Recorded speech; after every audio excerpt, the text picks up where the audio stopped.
नमस्कार, स्वागत है आपका जागरण बिजनेस पर और मैं हूं आपके साथ मोहिनी त्यागी। आप देख रहे हैं हमारा रोज का लाइव कार्यक्रम मार्केट ट्रैकर, जिसमें कि हम मार्केट्स को ट्रैक करते हैं, स्टॉक स्पेसिफिक एक्शन देखते हैं कि कहां पर किन स्टॉक में एक्शन हो रहा है। लेकिन उससे पहले बाजारों की हालत पर जरूर नजर डालते हैं कि बाजारों के हालचाल कैसे चल रहे हैं, और इन सब पर बातचीत करने के लिए हमारे साथ मौजूद होते हैं एक खास मेहमान। चलिए सबसे पहले स्वागत करते हैं उन खास मेहमान का। तो हमारे साथ आज मौजूद हैं Gaurav Sharma, associate VP and head research, Globe Capital से। सर, आपका बहुत बहुत स्वागत है। Thank you so much, Mohini. Thanks for having me on the show today. जी sir, pleasure is all ours sir. सर, सबसे पहले एक बार मार्केट्स देखते हैं कि मार्केट्स के क्या हाल चाल है। मार्केट्स में फिलहाल निफ्टी की बात करूं तो करीबन 23,197 का लेवल है।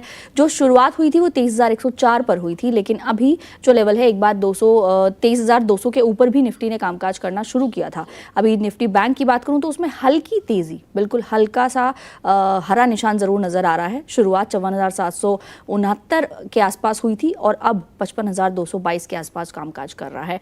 इन दोनों ही इंडाइसेस पर सर इस वक्त क्या कर सकते हैं ये जानेंगे आपसे, लेकिन उससे पहले मैं अपने साथ अपने को एंकर को इंट्रोड्यूस करना चाहूंगी कि आज मेरे साथ मौजूद हैं चंद्रशेखर। आपका बहुत बहुत स्वागत है। हाय, गुड मॉर्निंग जी, चलिए सर, सबसे पहले नज़र बाजारों पर डालते हैं। और गौरव सर बताइए क्या करें फिलहाल, इंडाइसेस पर आप क्या कर रहे हैं? कल की न्यूज़ के बाद पहले कहते हैं कि कल बाजारों में थोड़ी अच्छी हमने खरीदारी देखी, उसके बाद कल शाम को खबर आई कि यूएस ईरान का युद्ध फिर से चालू हो गया है, जिसकी वजह से वापस से बाजारों में वो गिरावट देखने को मिली। यूएस मार्केट्स पे डाउन है क्योंकि यूएस का इन्फ्लेशन डेटा आ गया है, जिसकी वजह से मार्केट्स पर असर देखने को मिल रहा है। क्या करना है सर इस मार्केट में अब?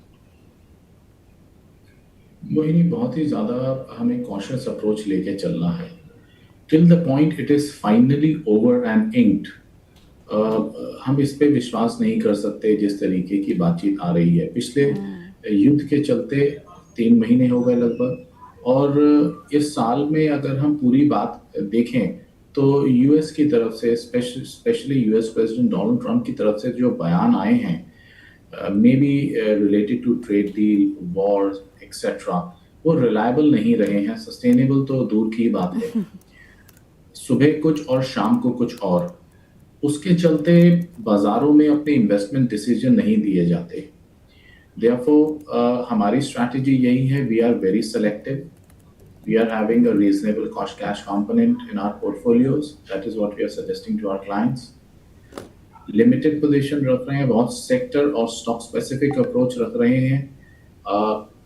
जिस हिसाब से क्रूड का मूवमेंट चल रहा है और उसका cascading impact on Indian economy है, रुपया विदेशी करेंसियों के कंपैरिजन में कितना ज़्यादा वीक हो गया है, उसके स्टेबलाइज करने के लिए आरबीआई ने, सरकार ने कुछ स्टेप्स लिए हैं जिनका एक लॉन्ग टर्म बेनिफिट होगा। WPI फिगर्स यानी कि होलसेल महंगाई दर पिछले 3-3.5 साल के उच्चतम स्तर पे चल रही है। बिल्कुल। ऑल्दो अभी तो आरबीआई के मैनेज ट्रेजेक्टरी में है, but the question mark is कि कब तक रहेगा। और अगर वो बाहर निकलता है तो rate hike scenario is at the door step now. तो ये सारी चीज़ों को देखते हुए बहुत ही कॉशियस अप्रोच रखनी है। डिस्पाइट ऑल ऑफ दिस, कुछ नोक एंड कॉर्नर्स हमें अच्छे लग रहे हैं, वही हम कंसंट्रेट करते हैं और उसी के अंदर we are taking up positions. Gaurav ji, बाजार की इस गिरावट में एफएमसीजी और फार्मा इंडेक्स में एक कंफर्ट दिख रहा है। इन दोनों ही सेक्टर पर किसी स्टॉक्स पर आपकी कोई राय है? I am comfortable with pharma, Chandrashekhar ji. First of all very good morning to you.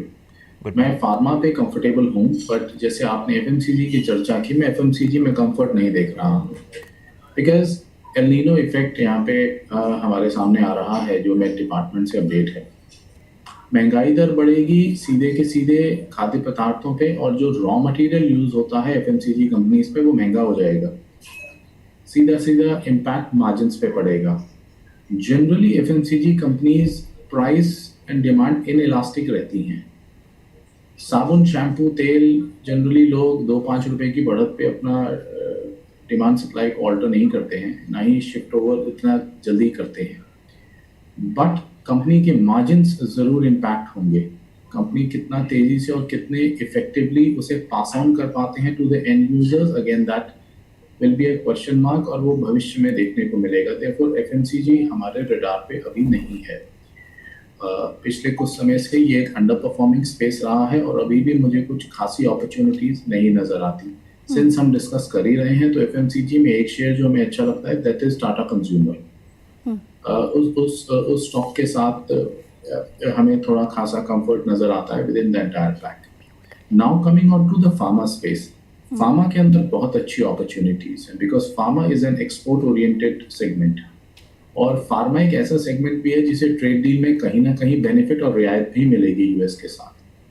तो वी फर्मली बिलीव जिस प्रकार से इंडियन कंपनीज पोजिशनड हैं ग्लोबली सप्लाई में, इंडियन एपीआईज काफ़ी ज़्यादा एक्टिव हैं, काफ़ी अच्छे कॉन्ट्रैक्ट्स वेस्टर्न वर्ल्ड से लेते हैं including the United states. Depleting Indian currency उनके लिए एक बेनिफिशियल सिचुएशन बनता है एंड जिस प्रकार से उनकी एक रिक्वायरमेंट रहती है, सो वी बिलीव दैट यहाँ से pharma is a better space to be in. Therefore yes, मैं आई सेकंड योर थॉट कि हमें फार्मा क्षेत्र हमारे लिए करंट सिचुएशन में एक अट्रैक्टिव बेट है। बिल्कुल सर। सर हमने अभी पिछले 1-2 दिनों की अगर मैं बात करूं, आपने अपने आंसर में भी कहा था कि ऐसे मार्केट में आप थोड़ी सिलेक्टिव बाइंग की तरफ ध्यान देते हैं। ऐसे में अगर मैं बात करूं निफ्टी बैंक निफ्टी की, तो बैंक निफ्टी में पिछले 2-3 दिनों में करीबन 2% तक की रैली देखने को मिली। हमने देखा कि पीएसयू बैंक, प्राइवेट्स बैंक में थोड़ा अच्छा रुझान देखने को मिला, लेकिन फिर भी एक काउंटर ऐसा था जिसमें कोई भी हलचल बहुत ज़्यादा हमें देखने को नहीं मिली और वो था एचडीएफसी बैंक। एचडीएफसी बैंक पर सर क्या करना है? काफ़ी लंबे समय से लोग इसमें हैं, लोग सोच रहे हैं कि अब चलेगा। काउंट फार्मा पूरा का पूरा निफ्टी का बैंक निफ्टी चल गया है, लेकिन अभी भी ये काउंटर रुका हुआ है, इसमें क्या कर सकते हैं sir? Very rightly pointed out Mohini.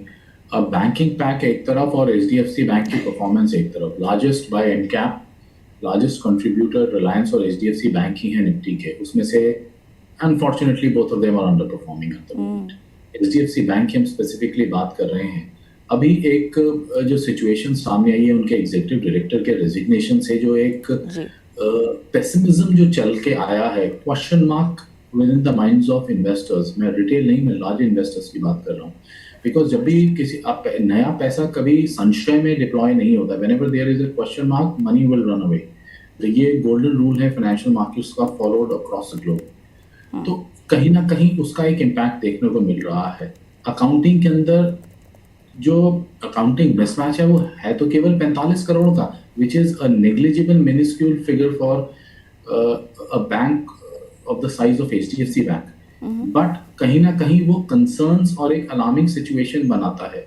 तो उसका भी एक मैं मानता हूँ कि एक इम्पैक्ट है कि ये बैंक परफॉर्म नहीं कर पा रहा है। Therefore I think it is better to look at other avenues. Axis और Kotak from the private space are doing well. अच्छे लग रहे हैं करंट लेवल्स पे। रीजनेबल प्लस पॉइंट्स हमें आईसीआईसीआई बैंक में भी दिखाई देते हैं। तो अगर हम बड़े 2 दिग्गज प्राइवेट बैंक्स की बात करें तो फिलहाल के लिए एचडीएफसी बैंक से बेटर पोजीशन हमें आईसीआईसीआई बैंक लगता है। उसके अलावा कई छोटे बैंक्स ऐसे हैं जिनका प्लेसमेंट, जिनकी वैल्यूएशंस, जिनकी अर्निंग्स नेक एंड नेक हैं और उनके भी हम क्वालिटी परफॉर्मेंस आगे एक्सपेक्ट कर रहे हैं। Namely State Bank of India, Canara bank, Indian bank from the PSU banking space, City Union Bank again एक छोटा प्राइवेट सेक्टर बैंक है, Federal Bank from the private space. तो आई थिंक अगर हमें बैंकिंग में जाना है तो कहीं ना कहीं थोड़ा सा हम अपने अमाउंट को डाइवर्सिफाई करके इन बैंक्स के अंदर भी प्लेस करें rather than sticking around with the top ones, क्योंकि उनकी तरफ से अंडर परफॉर्मेंस चलती आ रही है। वो हमें वो अल्फा जनरेट करके नहीं देंगे पोर्टफोलियो में, रादर हम पीछे रह जाएंगे इंडेक्स परफॉर्मेंस से। गौरव सर, बैंकिंग बास्केट से एक और शेयर है आरबीएल बैंक, जिसने आज 52 वीक हाई लगाया है। इस पर आपका कोई नजरिया, खरीदारी की राय?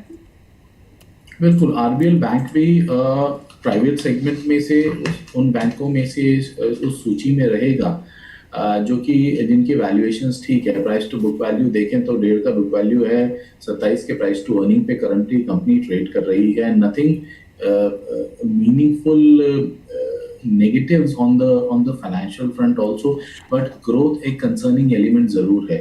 बहुत ज़्यादा यहाँ ग्रोथ के फिगर्स हमें टॉप लाइन पे तो नज़र नहीं आते, लेकिन प्रॉफिटेबिलिटी और अगर पैट फिगर्स को ध्यान दें तो बहुत ही शानदार ग्रोथ है। ईयर ऑन ईयर बेसिस पे भी अगर हम देखें तो टॉप लाइन ग्रोथ नहीं है, लेकिन बॉटम लाइन के अंदर हमारे पास 20-25% की ग्रोथ ये बैंक ने पोस्ट किया है, तो उसके चलते कहीं ना कहीं एक उत्साह ट्रेडर्स के मन में और वो नज़र भी आ रहा है उनके स्टॉक प्राइस के अंदर. But again I would say I will stick with federal when a comparison between RBL and Federal would be there. I'll go with Federal in that case also.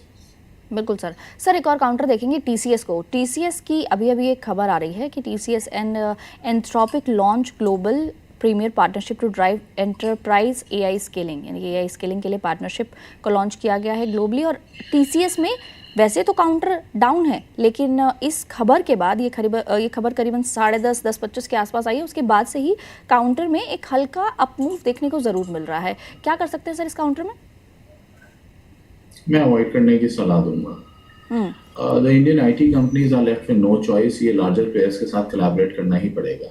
और वो कोलैबोरेशन और उसका impact हमें immediately नजर नहीं आएगा. ये 2-3 साल की पिक्चर बनेगी इधर, एंड उसके बाद ही कहीं ना कहीं कुछ मूवमेंट बनेगा. तो आईटी स्पेस, खासकर ये जो बड़े 2 दिग्गज आईटी स्पेस है, वो उन्हीं निवेशकों के लिए हैं जो 2-3 साल का व्यू पॉइंट रखते हैं. अगर आप उम्मीद कर रहे हैं कि यहाँ से कोई यू टर्न या कोई चमत्कार हो जाएगा, आई एम सॉरी टू से ऐसा कुछ नहीं हो रहा वाला इंडियन आईटी स्पेस के अंदर. Nothing is gonna reverse very quickly. It is a long term story. 2 और स्टॉक्स हैं सर, एक अडानी एंटरप्राइजेज और दूसरा भारती एयरटेल. ये दोनों भी आज निफ्टी के टॉप गेनर्स में शामिल हैं. इन दोनों में से कुछ पसंद है आपको? बिल्कुल पसंद है. भारती एयरटेल हमारे टॉप ऑफ द चॉइस का स्टॉक रहा है एक लंबे अरसे से. मैं पहले अपने व्यूज देने से पहले एक डिस्क्लेमर देना चाहूंगा कि ऑफ लेट हमने भारती एयरटेल में एक रिकमेंडेशन भी इशू किया था with a buy rating on the stock with a price target of 2456, लगभग 35-36% का अपटेक. भारती एयरटेल में कई सारे पॉइंट्स हैं जिसके चलते हमें अच्छा लगता है. करंटली रिजल्ट्स काफी अच्छे पोस्ट किए. कंपनी ने लाइफ टाइम हाईएस्ट लेवल का रेवेन्यू पोस्ट किया. 2,11,000 करोड़ के करीब के फिगर्स हैं.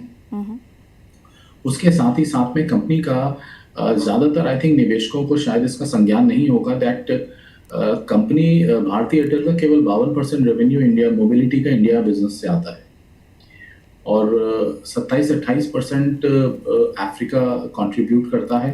और उसके अलावा उनका जो डीटीएच बिजनेस है, फिर वो कंट्रीब्यूशन है.